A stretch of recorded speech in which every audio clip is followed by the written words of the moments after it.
Boa noite a todos. Vamos dar início a mais um estudo do Grupo Espírita Serve Jesus. Hoje, dando sequência ao estudo da Carta de Paulo, recebendo o Valdir mais uma vez. Seja bem-vindo, Valdir. Obrigado, boa noite a todos. Jesus nos ilumine, né? Vamos dar sequência Filipenses capítulo 4 hoje. Para dar início à reunião, vou fazer uma leitura aqui do livro Pão Nosso, pelo Espírito de Emmanuel a Francisco Cândido Xavier. A leitura de hoje é de número 109, 3 imperativos. E eu vos digo, a vós, pedi e dar-se-vos-á, buscai e achareis, batei e abrir-se-vos-á. Tá? Jesus, Lucas, capítulo 11, versículo 9. Buscai, pedi, buscai e batei. Estes 3 imperativos da recomendação de Jesus não foram enunciados sem um sentido especial. No emaranhado de lutas e débitos da experiência terrestre, é imprescindível que o homem aprenda a pedir caminhos de libertação da antiga cadeia de conversões sufocantes, preconceitos estéreis, dedicações vazias e hábitos cristalizados. É necessário desejar com força e decisão a saída do escuro cipoal em que a maioria das criaturas perdeu a visão dos interesses eternos. Logo após, é imprescindível buscar. A procura constitui de esforço seletivo. O campo jaz repleto de solicitações inferiores, algumas delas recamadas de sugestões brilhantes. É indispensável localizar a ação digna e santificadora. Muitos perseguem miragens perigosas à maneira das mariposas que se apaixonam pela claridade de um incêndio. Chegam de longe, acercam-se das chamas e consomem a bênção do corpo. É imperativo aprender a buscar o bem legítimo. Estabelecido o roteiro edificante, é chegado o momento de bater a porta da edificação, sem o martelo do esforço metódico e sem o buril da boa vontade. É muito difícil transformar os recursos da vida carnal em obras luminosas de arte divina, com vistas à felicidade espiritual e ao amor eterno. Não bastará, portanto, rogar sem rumo, procurar sem exame e agir sem objetivo elevado. Peçamos ao Senhor nossa libertação da animalidade primitivista. Busquemos a espiritualidade sublime e trabalhemos por nossa localização dentro dela, a fim de converter-nos em fiéis instrumentos da divina bondade. Pedi, buscai, batei. Esta trilogia de Jesus reveste de especial significação para os aprendizes do Evangelho em todos os tempos. Com as vibrações dessa leitura, convido a todos a elevar o pensamento nesse instante. Mais uma vez, sempre agradecer a oportunidade do encontro da noite, agradecer a equipe espiritual do Grupo Espírita Serve Jesus, que preparou a todos neste momento para compartilhar desse banquete, agradecendo por essa doutrina que nos dá a oportunidade de estudarmos, de aprendermos, de refletirmos mais sobre nossa caminhada, sobre nossas atitudes, agradecendo sempre a Jesus, o nosso mestre, que possa nos amparar, nos iluminar nessa caminhada, que abençoe o nosso planeta, que abençoe a todos os lares nessa noite. Que assim seja. Valdir, te passo a palavra, bom estudo. Ok, obrigado, boa noite. Obrigado a todos que estão presentes aí, aos encarnados, aos desencarnados, né? Pedindo a Jesus que ilumine todos nós e que possamos aproveitar este momento de estudo, de aprendizado, para vibrar também em favor de tudo que seja necessário, principalmente da questão da saúde, que é o pedido mais feito atualmente, né? Então, durante esse momento, que possamos, enquanto prestamos atenção no estudo, enquanto refletimos aí nas imagens que vão sugeridas nas palavras, nas ideias, nós vamos dando condições para que a espiritualidade trabalhe conosco através de nós, em nossa casa mental, nossa casa íntima, em nossa casa física e no nosso planeta como um todo. Que Jesus esteja com todos nós. Hoje nós vamos dar continuidade à carta do Paulo aos Filipenses.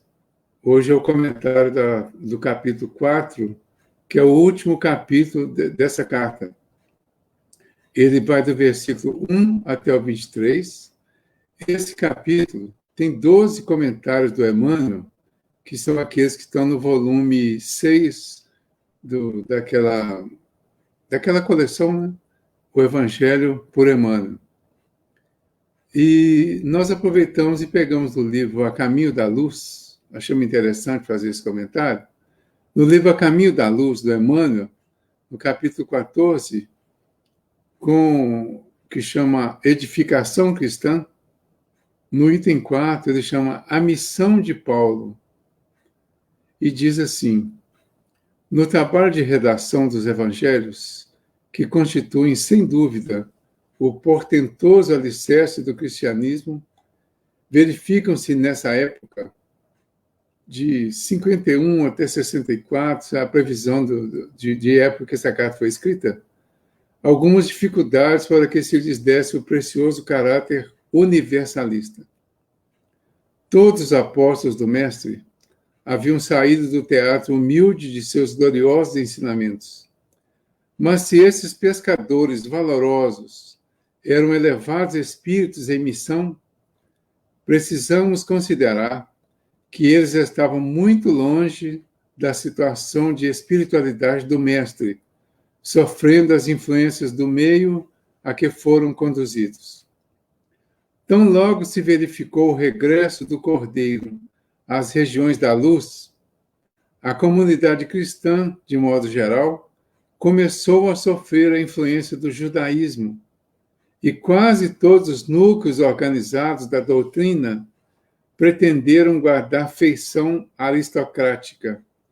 Essa feição aristocrática é relacionada com um tipo de governo que é exercido por pessoas nobres, pela fidalguia, pela nobreza. Então, e em face das novas igrejas e associações que se fundavam nos mais diversos pontos do mundo. É então que Jesus resolve chamar o espírito luminoso e enérgico de Paulo de Tarso ao exercício do seu ministério. Essa deliberação foi um acontecimento dos mais significativos da história do cristianismo.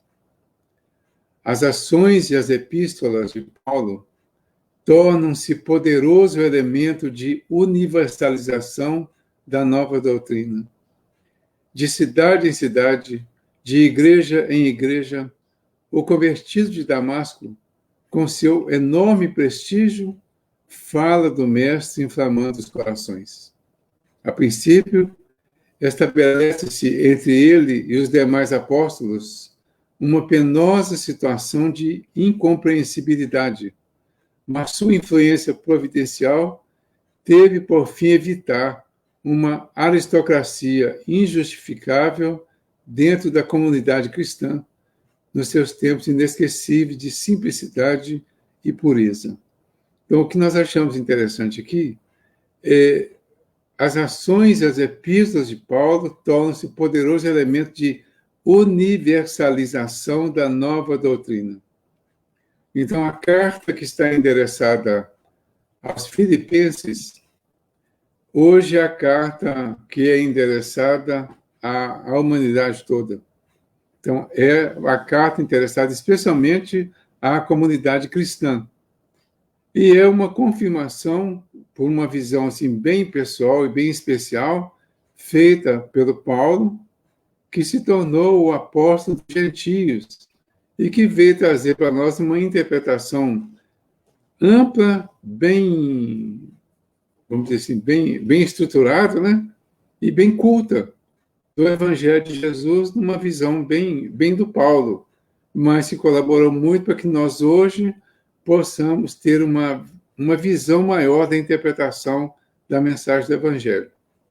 Então, essa carta, que a gente está chegando ao final hoje, ela tem, então, 4 capítulos, tem 104 versículos.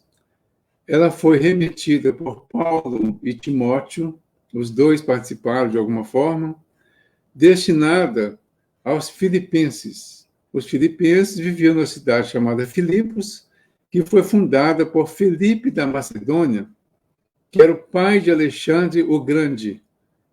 Foi fundado entre 358 e 357 a.C. O conteúdo dessa carta tem destinários, saudações e agradecimentos, e é importante a gente ver aqui, nessa lista aqui de subtítulos, que ele tem, assim, a carta tem, e é importante lembrar esse princípio, o meio e o fim. Toda carta, toda comunicação deve ter princípio, meio e fim.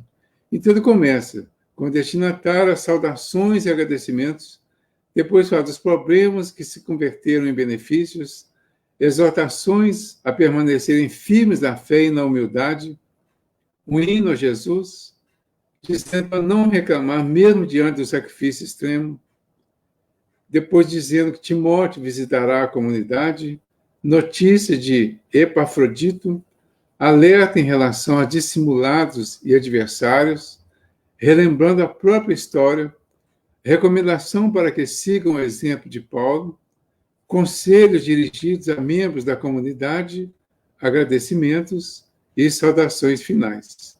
Então, hoje nós vamos entrar nesses últimos conselhos.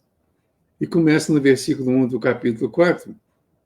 Assim, irmãos amados e queridos, minha alegria e coroa, permanecei firmes no Senhor, ó amados. Eu exorto a Evódia e a Sintique a serem unânimes no Senhor. Rogo também a ti, Císigo, fiel companheiro, que lhes prestes auxílio, porque me ajudaram na luta pelo Evangelho, em companhia de Clemente e dos demais auxiliadores meus, cujos nomes estão no livro da vida. Alegrai-vos sempre no Senhor, repito, alegrai-vos, que a vossa moderação se torne conhecida de todos os homens. O Senhor está próximo. Não vos inquieteis com nada, mas apresentai a Deus todas as vossas necessidades pela oração e pela súplica em ação de graças. Então a paz de Deus, que excede toda a compreensão, guardará os vossos corações e pensamentos em Cristo Jesus. Finalmente, irmãos, ocupai-vos com tudo que é verdadeiro, nobre, justo, puro, amável, honroso, virtuoso, ou que de qualquer modo mereça louvor.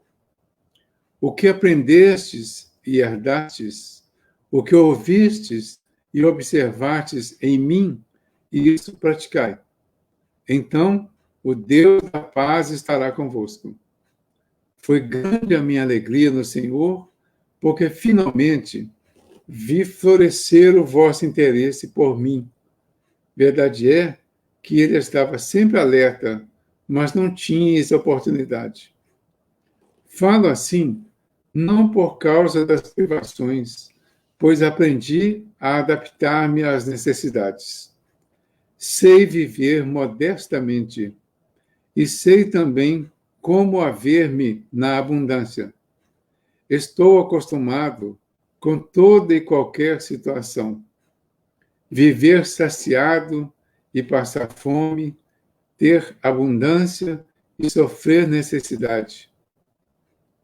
Tudo posso naquele que me fortalece. Entretanto, fizestes bem em participar da minha aflição. Vós mesmos bem sabeis, filipenses, que no início da pregação do Evangelho, quando parti da Macedônia, nenhuma igreja teve contato comigo em relação de dar e receber, senão vós somente. Já em Tessalônica, mais uma vez, vós me enviastes com que suprir as minhas necessidades. Não que eu busque presentes. O que eu busco é o fruto que se acredite em vossa conta. Agora tenho tudo em abundância, tenho de sobra, depois de ter recebido de Epafrodito o que veio de vós, perfume de suave odor, sacrifício aceito e agradável a Deus. O meu Deus proverá magnificamente todas as vossas necessidades, segundo a sua riqueza em Cristo Jesus. E ao nosso Deus e Pai seja a glória pelos séculos dos séculos. Amém. Saudai a todos os santos em Cristo Jesus. Os irmãos que estão comigo vos saúdam. Todos os santos vos saúdam, especialmente os da casa do imperador. A graça do Senhor Jesus esteja com o vosso espírito.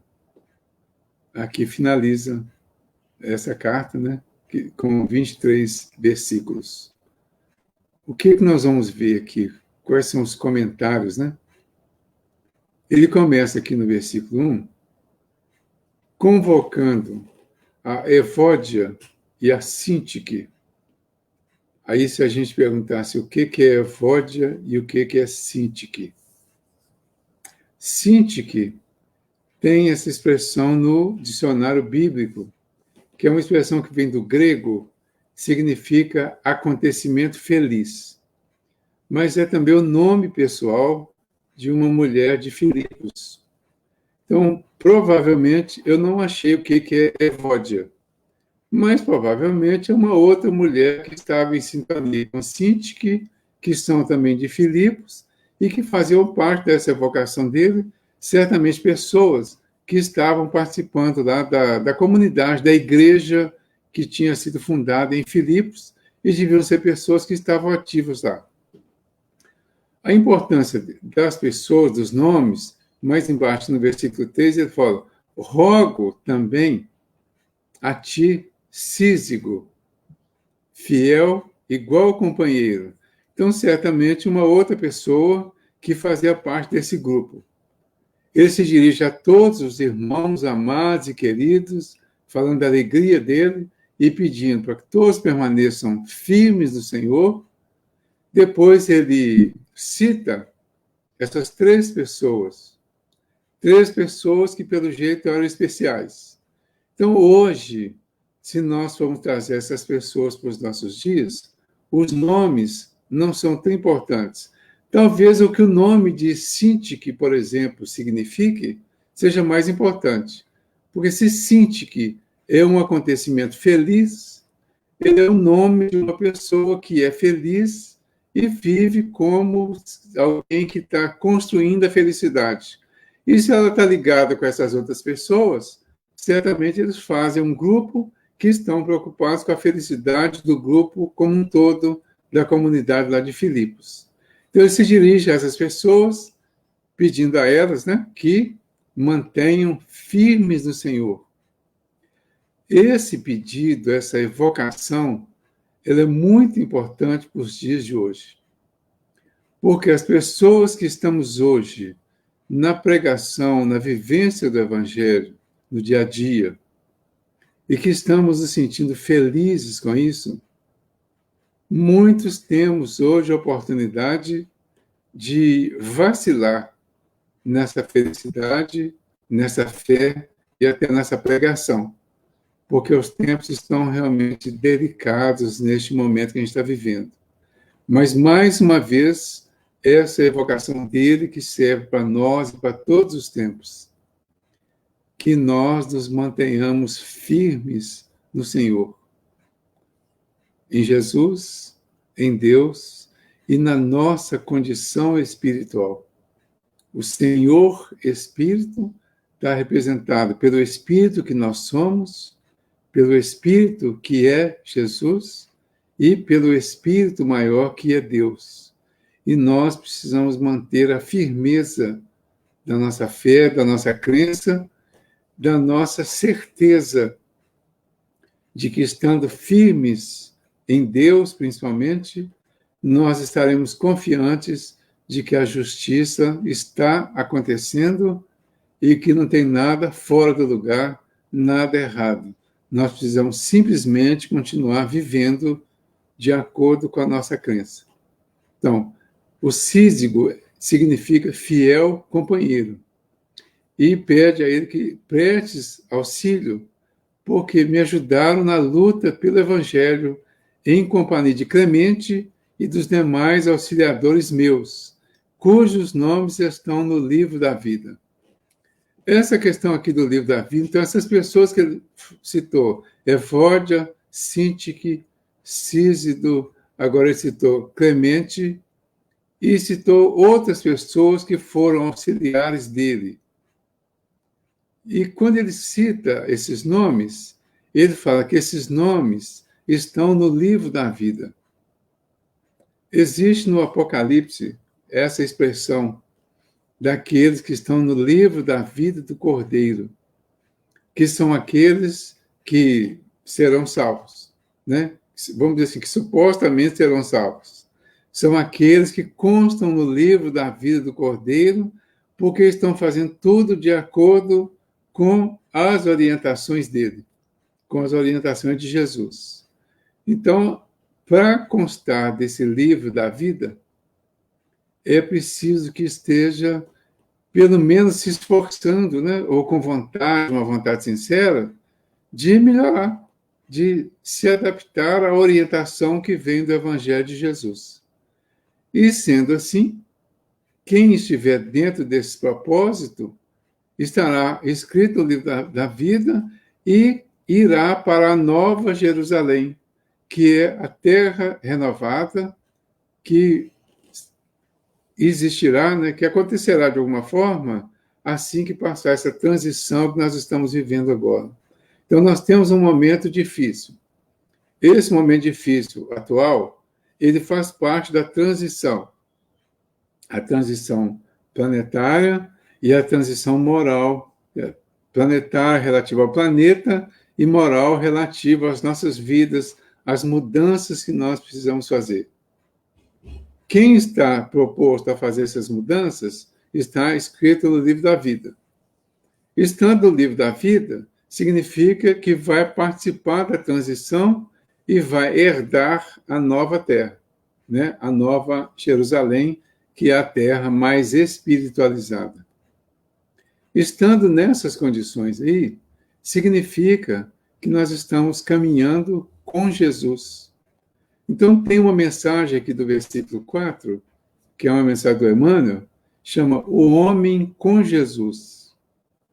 Está no livro Pão Nosso, no capítulo 61, ele diz, alegrai-vos sempre no Senhor. Repito, alegrai-vos. Então, ó, o homem com Jesus. Ele diz assim, com Jesus, ergue-se o homem da treva à luz, da inércia ao serviço. Vamos acompanhar essa lista para ver se nós estamos nela, para ver se nós estamos de acordo com essa lista. Com Jesus, ergue-se o homem da treva à luz, da inércia ao serviço, da ignorância à sabedoria, do instinto à razão, da força ao direito, do egoísmo à fraternidade, da tirania à compaixão, da violência ao entendimento, do ódio ao amor, da posse mentirosa à procura dos bens imperecíveis, da conquista sanguinolenta à renúncia edificante, da extorsão à justiça, da dureza à piedade, da palavra vazia ao verbo criador, da monstruosidade à beleza, do vício à virtude, do desequilíbrio à harmonia, da aflição ao contentamento, do pântano ao monte, do lodo à glória. Homem, meu irmão, regozijemo-nos em plena luta redentora. Que píncaro de angelitude poderemos alcançar se nos consagrarmos realmente ao divino amigo que desceu e se humilhou por nós. Eu achei essa mensagem fantástica, porque ele resume aqui, em muito poucas palavras, em poucas frases, né? Ideias assim, uma lista de situações que resume tudo que a gente precisa analisar e resolver. Porque quando ele pega de um momento a outro, por exemplo, ele fala da treva à luz, ele está falando também da ignorância à sabedoria, porque treva é símbolo de ignorância, de desconhecimento. Luz é símbolo de conhecimento, de clareza, de sabedoria, de conhecimento mesmo. Então, quando ele vai pegando assim, dá para a gente comparar. Tipo, o que eu era antes e o que eu estou agora e o que eu posso ser depois. Porque, na verdade, nós estamos num caminho que pode dizer que tem pelo menos 3 fases. A fase anterior, que nós já descobrimos, a fase atual, que é a da transformação, e a fase futura, que é a da concretização daquilo que agora nós já sabemos o que é. Antes é o autoconhecimento, treva, ignorância, inércia, força, egoísmo, tirania, violência, ódio. Antes era isso. O autoconhecimento nos levou a entender onde estávamos. O processo de transformação nos levou a conhecer essa realidade e a necessidade de fazer a transição. Então, agora, cada um de nós é que vai observando se já realmente descobriu essas características em si mesmo, que vão mostrar o autoconhecimento, e cada um de nós vai ver se já está na transição, se está no momento da transformação, da reforma íntima. Se estamos nos renovando a ponto de entender e de fazer. Então, o homem que descobriu que está na treva, ele vai caminhar para a luz. O que está na inércia, ele vai caminhar para o serviço. O que está na ignorância vai caminhar para a sabedoria. E o que está só no instinto, ele vai caminhar para a razão e depois para o sentimento. O que está na força, ele vai começar a trabalhar o direito. O egoísta vai buscar a fraternidade, a caridade. O tirano vai exercitar agora a compaixão. O violento vai exercitar o entendimento. E o odioso, o raivoso, vai começar a trabalhar o amor, que é o sentimento maior. Então, essa mensagem, ela é uma proposta para nós. Mas é uma proposta que só vai acontecer e só vai fazer sentido se estiver com Jesus. Então, por isso ele começa, com Jesus ergue-se o homem. Então, esse homem que já descobriu Jesus, ele vai erguer dessa forma. O que não descobriu ainda, ele vai continuar na treva, na inércia. Se há uma possibilidade de uma transição para acompanhar a evolução do nosso planeta e continuar com ele, mas se nós não nos descobrimos ainda nas dificuldades e não nos propusemos a fazer a mudança, nós vamos ficar em outro planeta, porque assim que o nosso se promover, nós vamos perder a oportunidade de continuar nele, porque nele só estarão aqueles que estiverem dispostos a fazer a grande transformação. Por outro lado, para que isso aconteça, nós temos hoje vários desafios. No final ele fala assim: homem, meu irmão, humanidade, minha irmã, regozijemo-nos, alegremo-nos em plena luta redentora. Nós estamos na luta redentora. Nós estamos nos redimindo. Qual é a finalidade da reencarnação? Questão 167 do Livro dos Espíritos. Qual é a finalidade da reencarnação? Expiação, melhoramento progressivo da humanidade. Sem isso, onde estaria a justiça? Então vejam, é preciso que nós nos alegremos neste momento que nós estamos vivendo, com as oportunidades que temos de melhorar a nós mesmos, apesar das dificuldades externas que estamos convivendo com elas.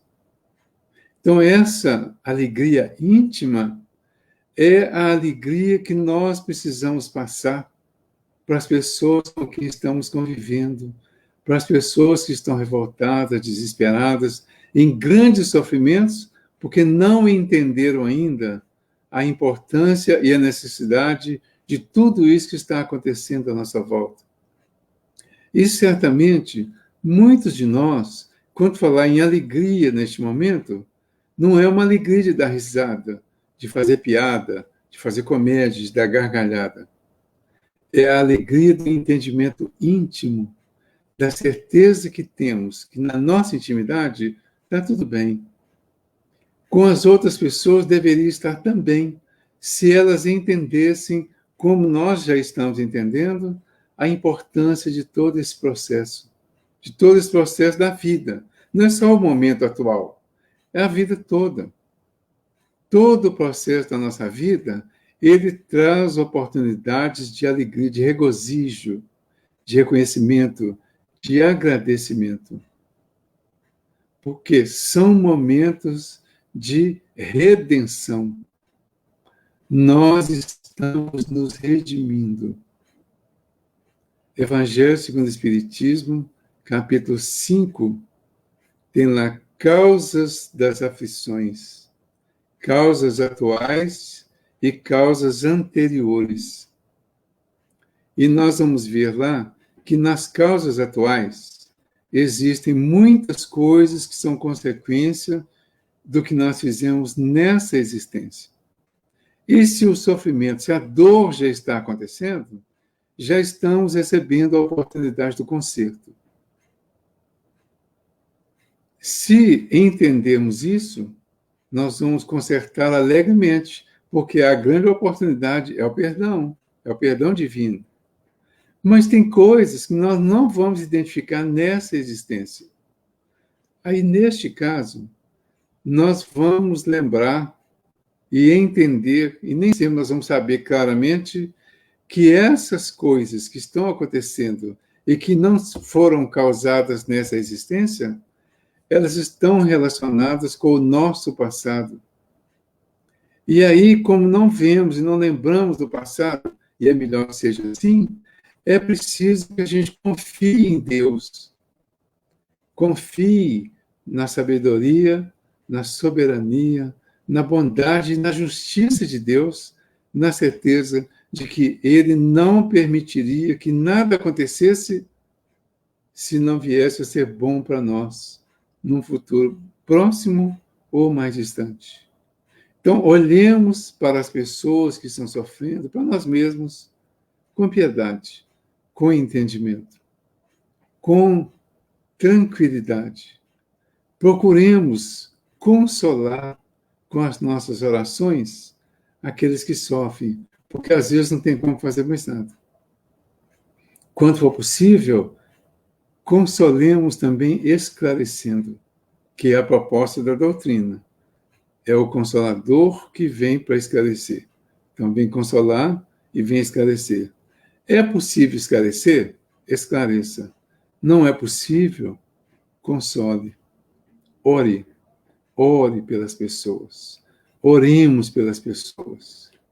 Oremos com confiança, com certeza de que a nossa oração vai atingir o objetivo e as pessoas se tornarão melhores depois da nossa vibração confiante e positiva.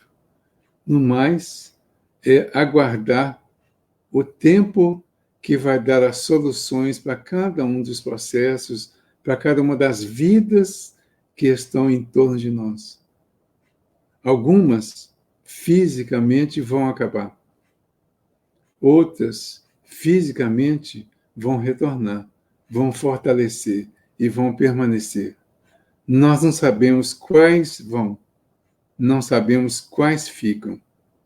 Mas tanto as que vão quanto as que ficam precisam de orientação e consolo. Porque é preciso orientação para desencarnar e é preciso orientação para permanecer aqui. É preciso ter aprendido com os momentos, com as situações, para que nós, ao permanecer aqui depois de uma grande calamidade, de uma grande pandemia, nós tenhamos aprendido alguma coisa, porque provavelmente novas pandemias virão. Lá nas profecias do Evangelho, no capítulo 24 de Mateus, ele fala que isso é só o princípio das dores. Então, nós estamos vivendo um parto. As contrações estão começando agora. É o princípio das dores.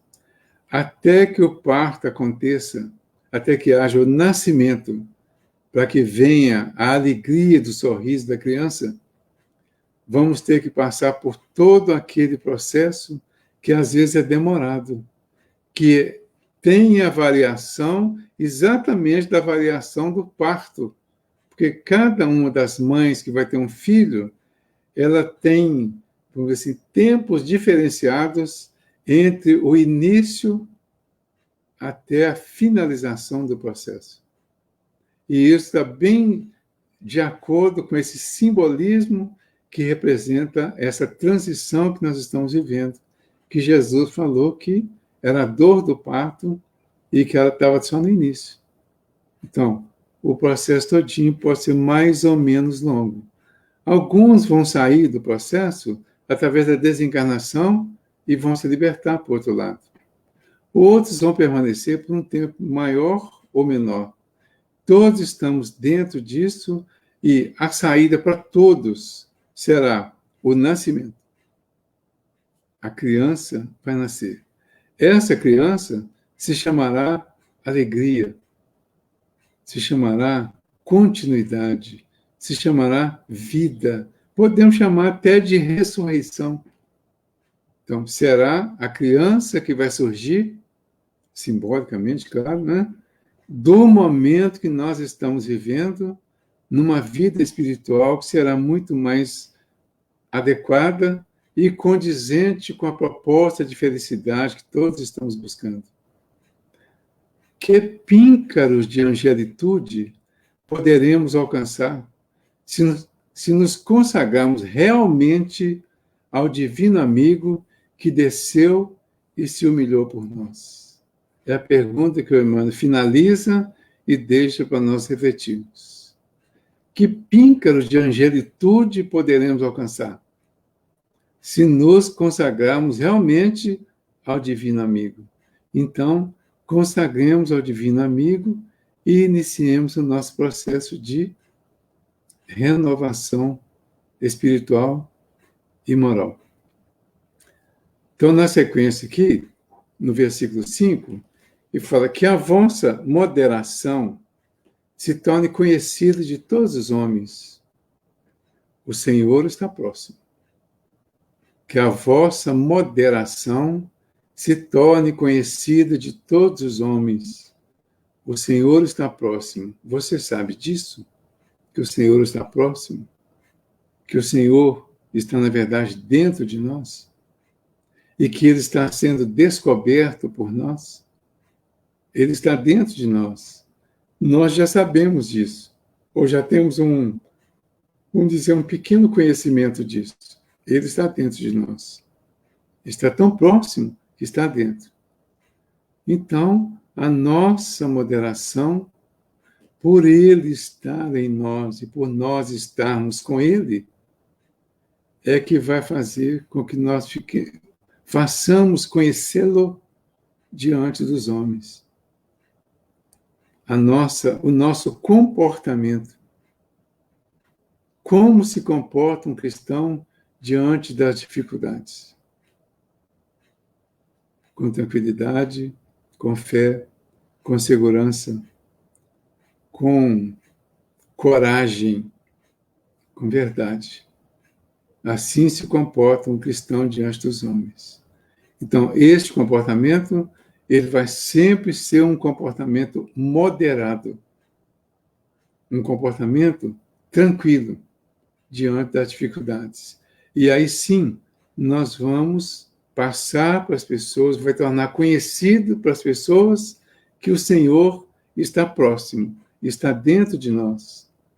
E como está dentro de todas as outras pessoas, passível de ser descoberto, percebido, para ser também amado e para ser também o causador da nossa moderação e de todos. Aí tem duas mensagens que estão na revista Consolador. Uma chama Não Te Inquietes, também do Emmanuel, e a outra Sirvamos em Paz. Então, só os títulos já são suficientes. Não te inquietes, não te preocupes, não se desespere, se tranquilize, sirva em paz, sirva com total certeza que tudo isso vai passar. Tudo que é ruim vai passar. Tudo que é bom vai permanecer. Mas muitas vezes é só através do ruim que nós vamos construir o que é bom. Então vamos, com tranquilidade, sem inquietação, sem preocupação, servir em paz, servir com confiança. Às vezes, nós estamos servindo sem paz. Eu tenho percebido, por exemplo, algumas orações que são feitas. Eu me lembro que quando eu comecei no Espiritismo, eu comecei num grupo que era de Umbanda. E quando tinha aquelas manifestações assim mais agitadas, né? Que aqueles espíritos que chegam e falam que não vai sair mais, que vai ficar com aquela pessoa para sempre e que vai atrapalhar o grupo todo. E às vezes as pessoas ficavam muito assustadas. E eu notava, ainda noto isso hoje, mas talvez um pouquinho diferente. Mas eu notava as pessoas totalmente agitadas fazendo a oração. E aí o que acontece? Era muito comum rezar o credo. Diz que o credo era uma oração muito forte. Dizem ainda que é, né? O credo, né? Creio em Deus Pai Todo-Poderoso, Criador do céu e da terra, e em Jesus Cristo, nosso Senhor. E aí diz que é uma oração muito forte o credo.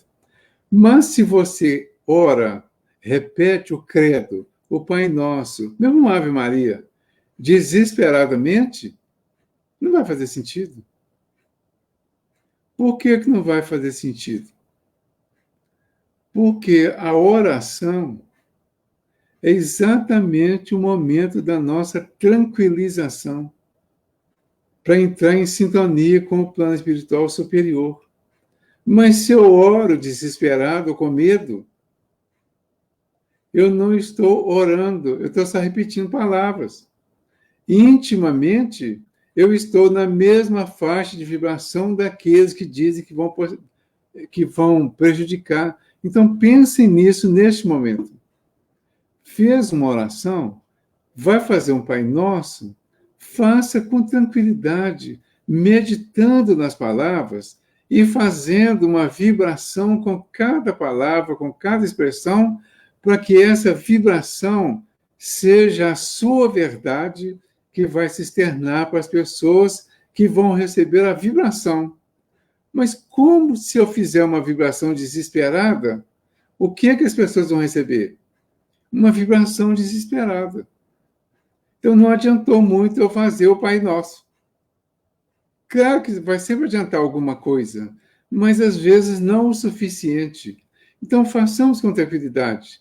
Não vos inquieteis com nada, mas apresentai a Deus todas as vossas necessidades pela oração e pela súplica em ação de graças.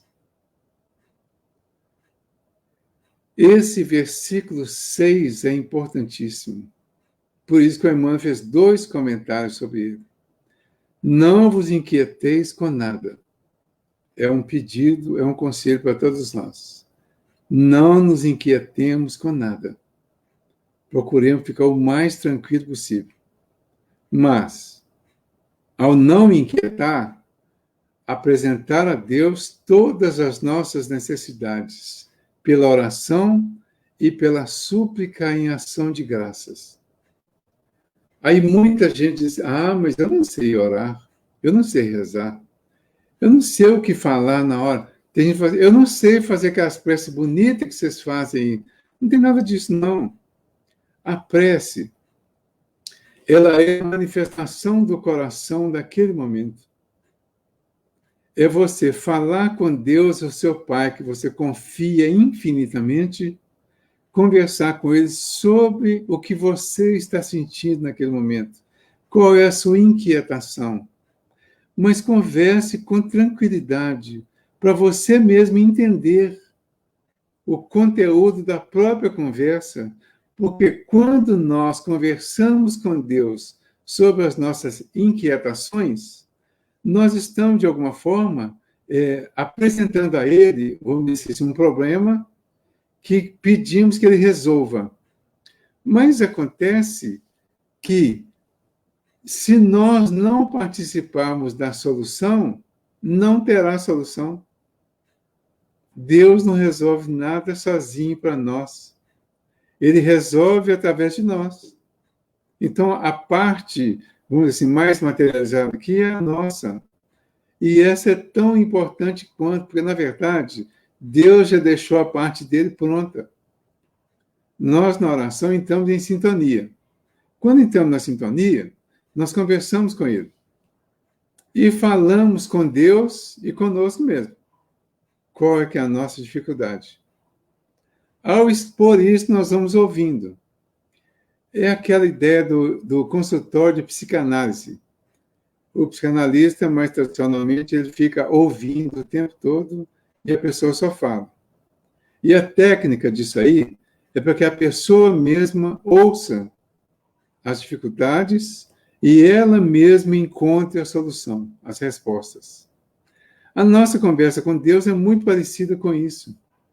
Então, na oração, nós podemos até suplicar, mas podemos também fazer a ação de graças. É importante pedir, mas muito mais importante, agradecer. Né? Então, o que é que nós vamos fazer? Nós vamos conversar com Deus. Qual a sua necessidade neste momento? Fale para Ele. Não precisa falar em voz alta, não precisa gritar, não precisa ser em praça pública, tudo isso ensinou Jesus. Entrar no seu quarto íntimo, lá na sua intimidade. E lá na sua intimidade, se dirigir ao Pai, que está nos céus, no invisível, no plano espiritual, ao Espírito, que eu também sou, e me dirigir a mim mesmo como Espírito e ao Pai que está no plano espiritual, para que nessa conversa eu entenda melhor o que está acontecendo e, ao mesmo tempo, eu me proponha a ajudar na solução do problema que está me acontecendo. A mensagem que o Lázaro leu hoje, ele fala dos 3 imperativos, né? Pedi, buscai, batei. Pedir é o que todo mundo entende que é a prece. Pedir. Tudo bem. Só que não basta pedir, são 3 imperativos. O primeiro é pedir. você pede. Mas depois vem a sua parte. No Evangelho segundo o Espiritismo, lá no capítulo 25, chama Buscai e Achareis. E ele fala lá que o buscai e achareis é semelhante ao ajuda-te a ti mesmo, que o céu te ajudará. Então, quando eu peço, eu preciso entender o que eu pedi para que eu colabore na solução. Eu vou dar um exemplo. Aí Jesus, depois disso, ele vai ensinar o Pai Nosso. Né? Como que ele ensina? Dirigir ao Pai que está no céu e dizer: Pai nosso que estais nos céus. É a saudação. Quando nós dizemos isso, nós estamos dizendo a Deus que aqui na Terra somos todos irmãos, sem exceção. Todos os seres vivos aqui da Terra somos irmãos. Sendo irmãos, de imediato, nós já temos um dever de respeito com todos, sem exceção. Aí eu começo a entender onde estão as minhas dificuldades no momento. Com quem estão as minhas dificuldades? Eu tenho alguma dificuldade com algum dos meus irmãos aqui da Terra? E entre os irmãos da Terra, nós temos que incluir os chineses, que todo mundo fala que foi eles que criaram o vírus, né? Nós temos que ver os responsáveis dos governos federal, estadual, municipal, que estão nesse conflito também, sem saber exatamente o que eles vão fazer para resolver a questão, e cada hora eles determinam uma coisa, e aí eles determinam de lá apavoradamente, porque também às vezes não sabem o que fazer, e nós xingamos de cá apavoradamente também, porque não sabemos o que fazer, não entendemos o que eles estão tentando fazer, e aí a gente entra em desespero. Aí a proposta é: Pai nosso que estais nos céus. Então, os meus irmãos do lado de lá e os meus irmãos, autoridades do lado de cá, estamos todos em conflito, com uma situação que ninguém entende, que ninguém compreendeu ainda. E por mais que a gente tente julgar ou condenar alguém, nós não temos como fazer isso, porque nós não temos acesso a todo o processo. Nós não sabemos todos os prós e os contras. Nós temos notícias espalhadas de um lado e de outros irmãos nossos, que às vezes deturpam a notícia, a informação, atendendo a outros tipos de interesse. Então eu preciso analisar tudo isso, porque eu preciso, acima de tudo, compreender e perdoar a todos os meus irmãos que são filhos de Deus como eu. Esse é o primeiro ponto de uma expressão só: Pai nosso que estás nos céus.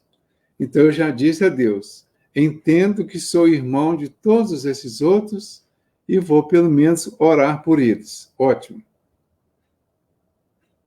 Aí você fala assim: venha a nós o teu reino. Ou melhor, antes, santificado seja o teu nome. Essa expressão é muito interessante, porque quando você fala assim, santificado seja o teu nome, eu imagino que a grande maioria das pessoas que falam isso no Pai Nosso não entende o que está dizendo nessa hora. A gente fala sem tentar racionalizar, sem tentar entender. Santificado seja o teu nome. Num primeiro momento, parece que eu estou fazendo um pedido a Deus. Mas, na verdade, o pedido eu estou fazendo a mim mesmo. Porque Deus não tem que santificar o próprio nome, que já é santo.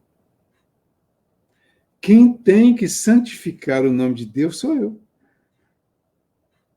Porque eu é que vou conviver com os outros filhos de Deus e com as outras situações que Deus está permitindo aqui na Terra, para que as coisas aconteçam de uma forma tranquila. Dependendo de como eu me comportar, eu não estarei santificando o nome de Deus. E se eu não santificar o nome de Deus, eu não estarei cumprindo com a minha primeira promessa, com a minha primeira combinação com ele. Então, santificar o nome de Deus é eu me comportar de acordo com essa ideia. Eu é que vou fazer isso. É a minha parte. Eu estou pedindo a ele uma sintonia de orientação. E, com certeza, os espíritos responsáveis pela nossa vida, pelo nosso crescimento, pela nossa evolução, eles já estão em sintonia conosco neste momento de combinação. Mas essa sintonia será só para nos ajudar a fazer essa santificação. Como que é a santificação?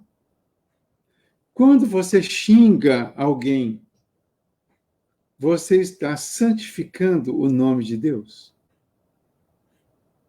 E será que nós podemos dizer que não xingamos, que não condenamos, que não julgamos mal precipitadamente alguém, que são alguns daqueles filhos de Deus como eu? Então, toda vez que eu faço isso, eu não estou santificando o nome de Deus. Portanto, esse pedido que eu fiz foi por terra, porque eu pedi uma coisa que eu nem atentei para a necessidade, para a importância de fazer. Disse, então, santificado seja o teu nome, que eu me disponha a santificar o nome de Deus em todas as minhas atitudes. Venha a nós o teu reino. O reino de Deus é o reino espiritual. É o que Jesus falou para Pilatos, né? O meu reino não é deste mundo. Se o meu reino fosse aqui, a minha gente lutaria para que eu não caísse nas mãos dos judeus. O meu reino ainda não é aqui. Porque o reino que ele estava falando não é o reino mineral, nem o reino vegetal e nem o reino animal dividido em duas partes.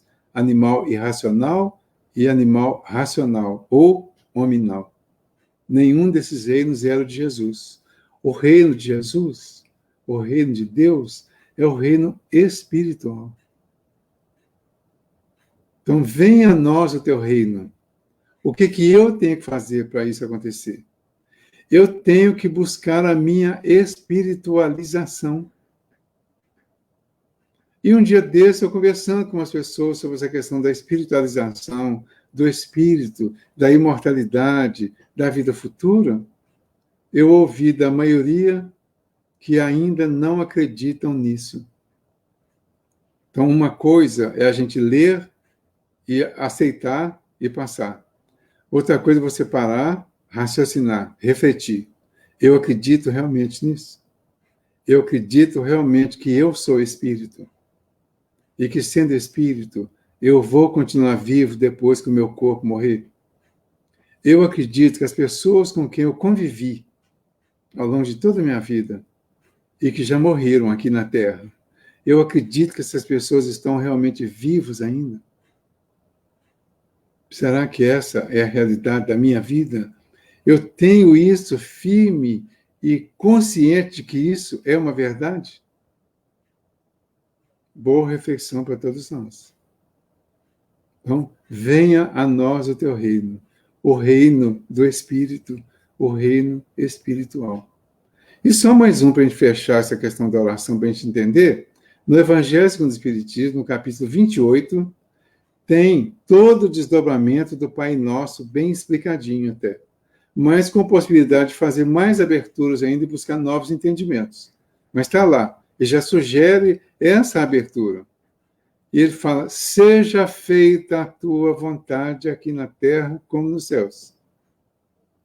O que eu estou dizendo para Deus? O que eu estou combinando com Deus? Que eu concordo com Ele, que a vontade de Deus seja feita aqui na terra, como é feito no plano espiritual, porque é Ele que determina tudo.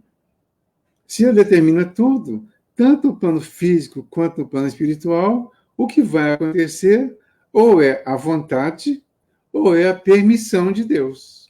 O que é a permissão de Deus é a vontade dele também, porque às vezes ele permite coisas que são ruins para nós, E o plano espiritual sabe que é ruim, mas também sabe que é necessária essa coisa ruim, porque ela é a solução de alguns problemas que nós criamos.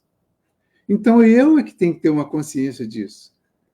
Quando eu digo, seja feita a tua vontade, eu tenho que, acima de tudo, confiar. Ter certeza que a vontade de Deus vai ser feita. Ah, tem uma pessoa lá no CTI, entubada, está nos momentos finais. Eu vou pedir a Deus, né? Vou fazer o Pai Nosso, que é mais fácil. Aí eu falo com Deus, seja feita a tua vontade. Quando eu digo a Deus, seja feita a tua vontade, eu preciso confiar que essa pessoa poderá passar mais tempo ainda lá no CTI, que ela poderá melhorar fisicamente e voltar para casa, com ou sem sequelas, ou que do CTI ela não volta mais, ela vai para o plano espiritual. Eu tenho que confiar em Deus que qualquer uma dessas três hipóteses precisam ser aceitas porque elas fazem parte da vontade dele ou da permissão dele. E eu preciso confiar nisso e me tranquilizar. Se eu não fizer isso, eu não estarei dentro daquela tranquilidade que eu me propus antes. Não vos inquieteis com nada. Apresentai a Deus todas as vossas necessidades pela oração e pela súplica, em ação de graças. E sempre agradeça. Mas não é agradecer só a Deus, não. E nem só em palavras. O melhor agradecimento é aquele que nós fazemos com atitudes, com ações. Ação de graças, ação de agradecimento. Como que é a ação de agradecimento? É quando eu vou fazer pelos outros aquilo que eu gostaria que Deus ou os outros fizessem por mim. Então, aí eu vou fazer a minha ação de graças. Onde tem fome, onde tem frio, onde tem desabrigo, onde tem pessoas doentes, mentais ou fisicamente, lá eu vou fazer a minha ação de graça. E lá, no Sermão da Montanha ainda, Jesus recomendou, nem todos que dizem Senhor, Senhor, entrarão no reino dos céus. Os que dizem Senhor, Senhor, são todos aqueles que oram, que repetem orações. Mas ele diz que nem todos entrarão no reino dos céus. Somente entrarão aqueles que fazem a vontade do Pai que está nos céus. E qual é a vontade do Pai que está nos céus? Que nós façamos ações de graças, ações de graças de graça, ações de agradecimento. Senhor, eu estou grato por tudo que me foi feito. Como que eu vou provar essa gratidão? Fazendo algo em favor de alguém, na mesma proporção ou na proporção que eu consigo. Está valendo tudo. Se eu faço isso, eu estarei bem de acordo com a minha oração, ela será coerente. E a chance dela ser atendida de uma forma tranquila é muito maior. E, além disso, o atendimento não será fazer aquilo que eu pedi que seja feito, mas será eu ter tranquilidade para compreender o que for feito, mesmo que não me agrade, mesmo que me traga alguma dor, mas eu sei que essa dor também é necessária. E aí nós vamos, ele fala, então, a paz de Deus, que excede toda a compreensão, guardará os vossos corações e pensamentos em Cristo Jesus. Quando nós fizermos isso dessa forma, a paz de Deus, que vai exceder a qualquer compreensão, a qualquer explicação, ela guardará os nossos corações e pensamentos em Cristo Jesus. E nós permaneceremos na tranquilidade de quem está com Jesus. Finalmente, irmãos, ocupai-vos com tudo o que é verdadeiro. Aqui dá uma listinha para a gente refletir também.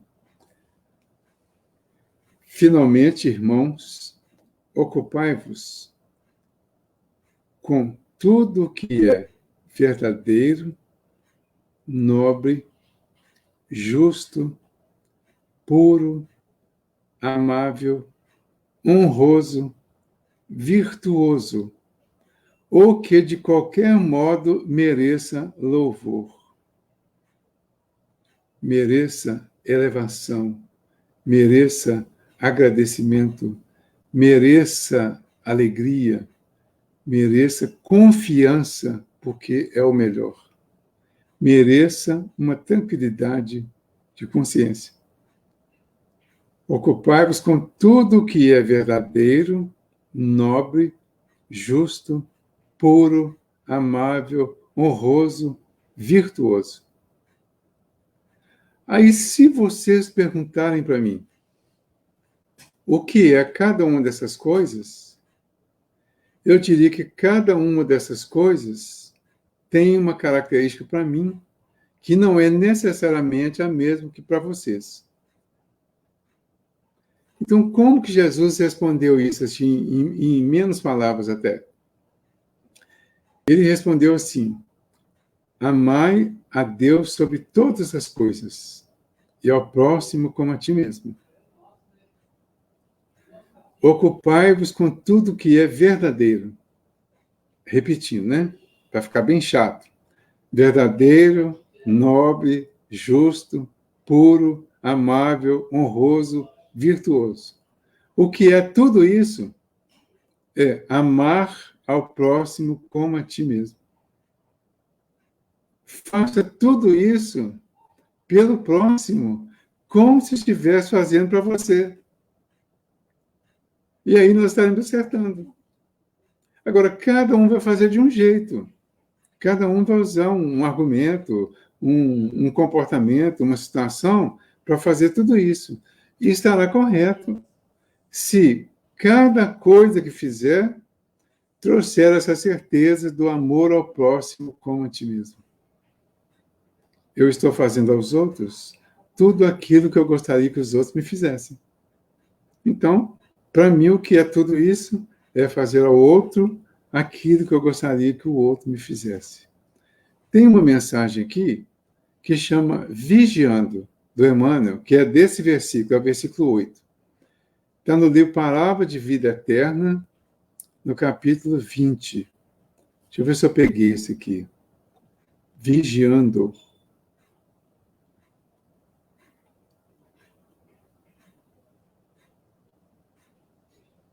Não peguei, não. Deixa eu pegar no livro aqui, que eu acho que essa mensagem do Emmanuel também é importante. Ela chama Vigiando.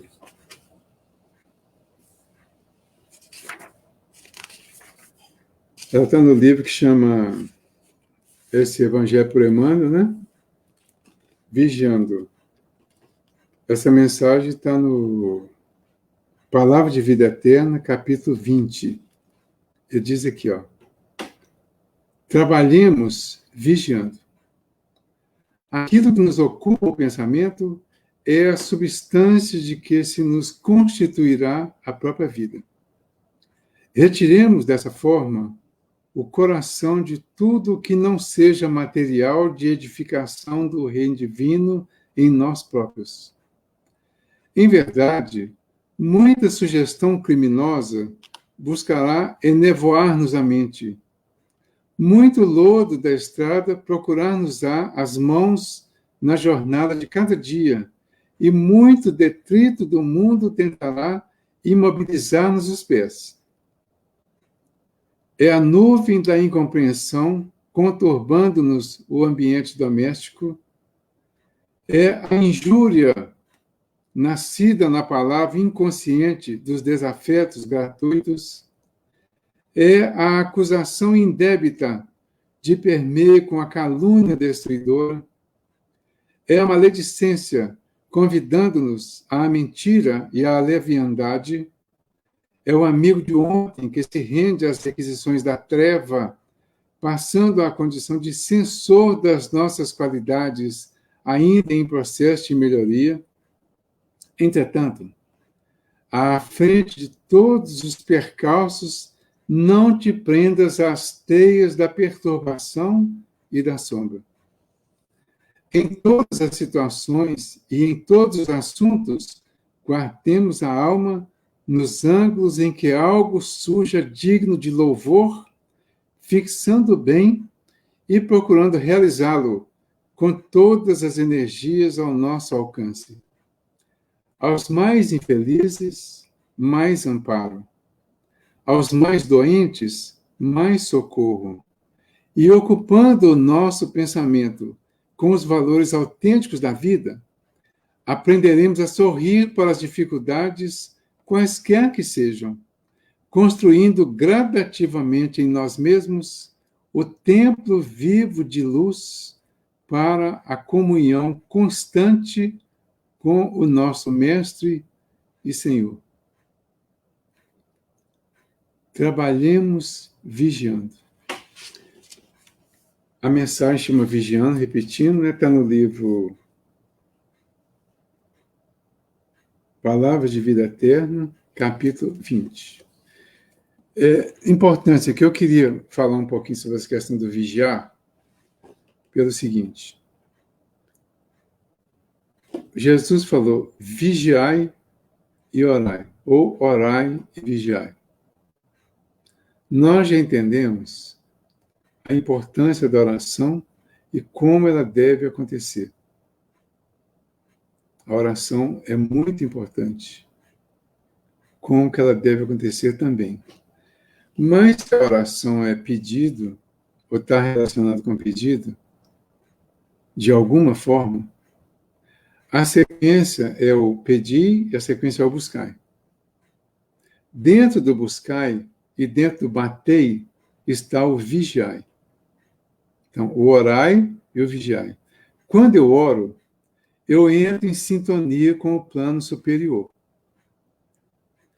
Nessa sintonia, eu recebo resposta, orientação.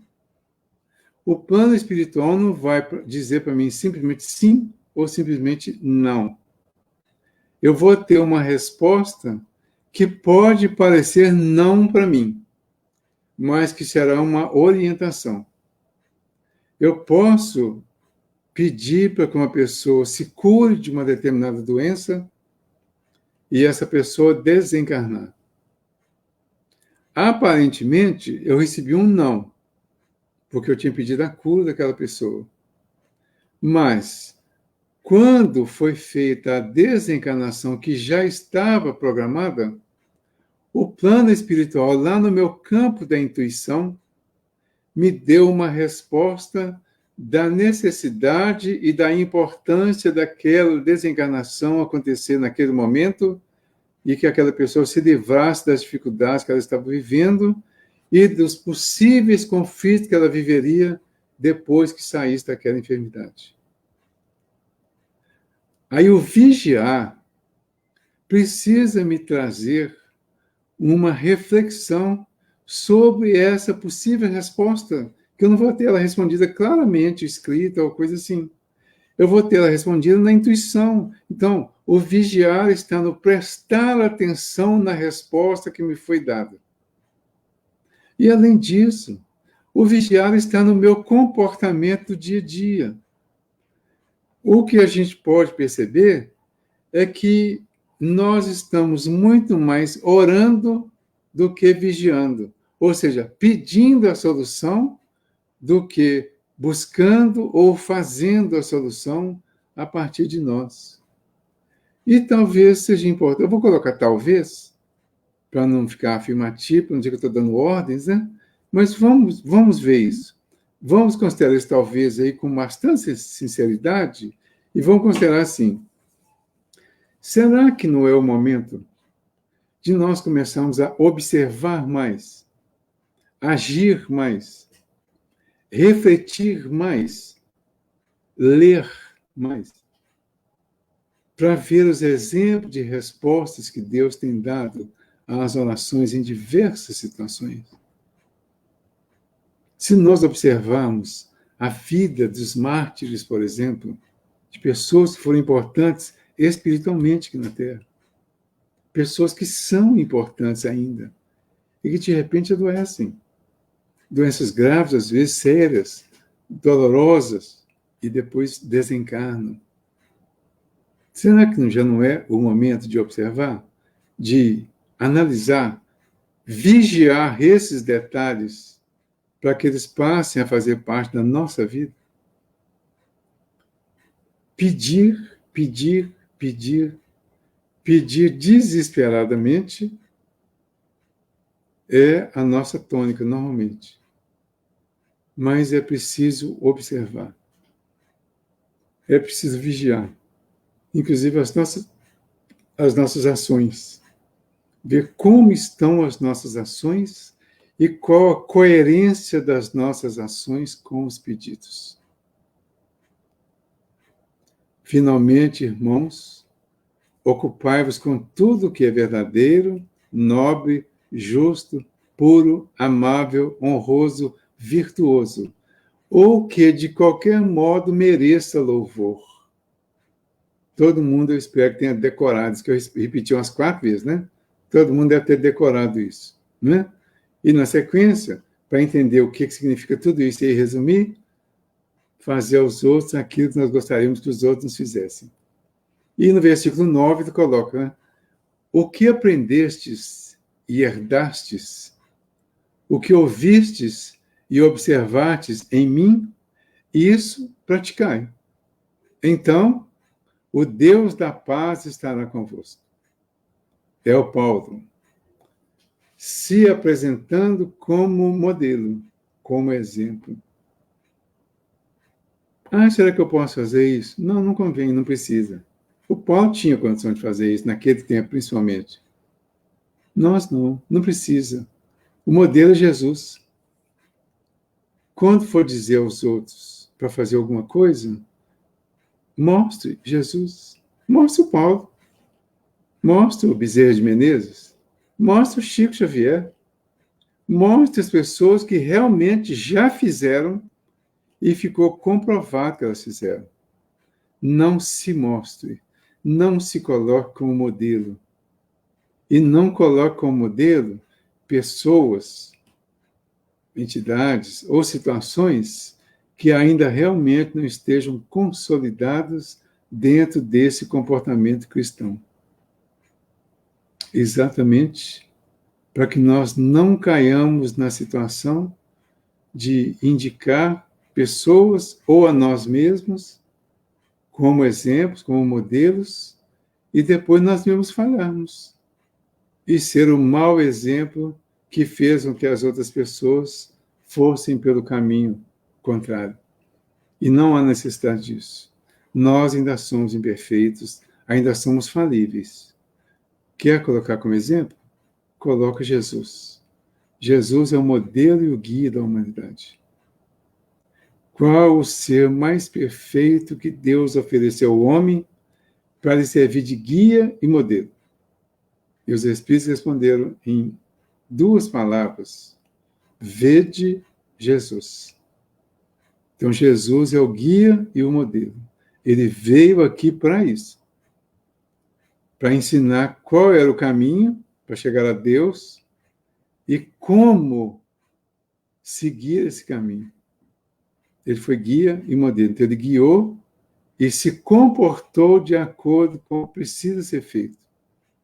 E assim, ele se consolidou e deixou o exemplo de quem jamais se descobriu uma falha real. O homem mais biografado da Terra. Os escritos a respeito de Jesus, assim, é uma infinidade.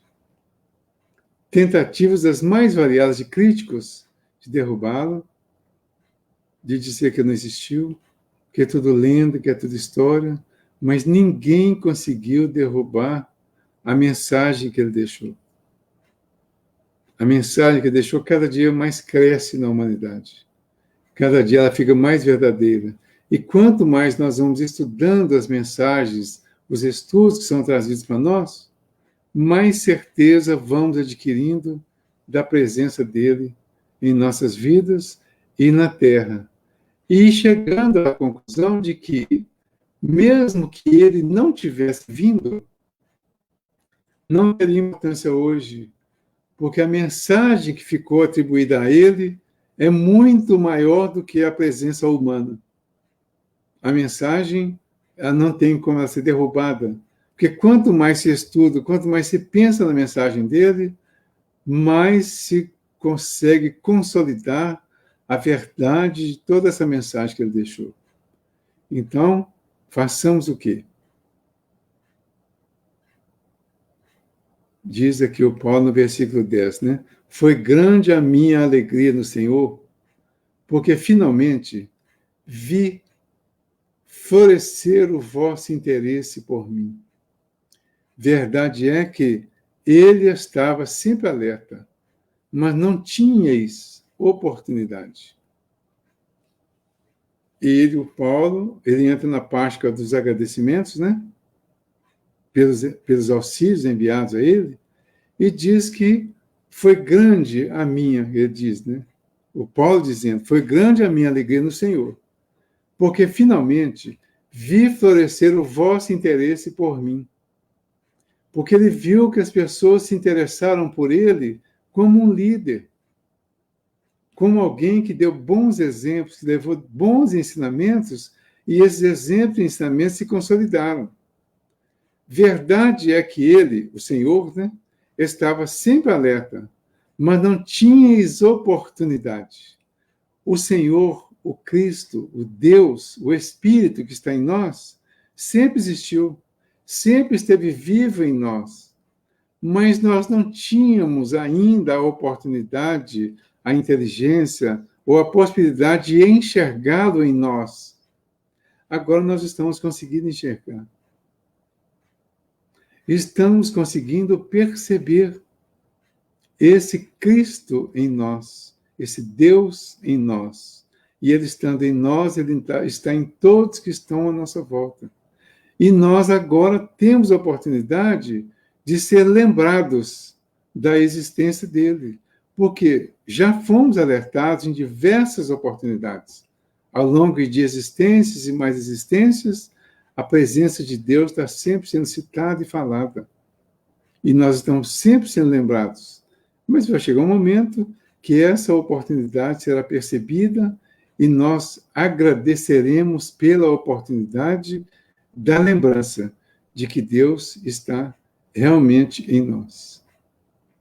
Falo assim, não por causa das privações, pois aprendi a adaptar-me às necessidades. Sei viver modestamente.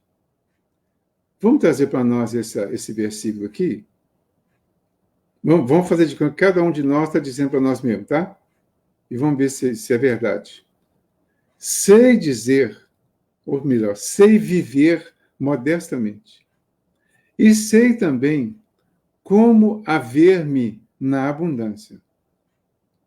Estou acostumado com toda e qualquer situação. Viver saciado e passar fome. Ter abundância e sofrer necessidade. Estamos?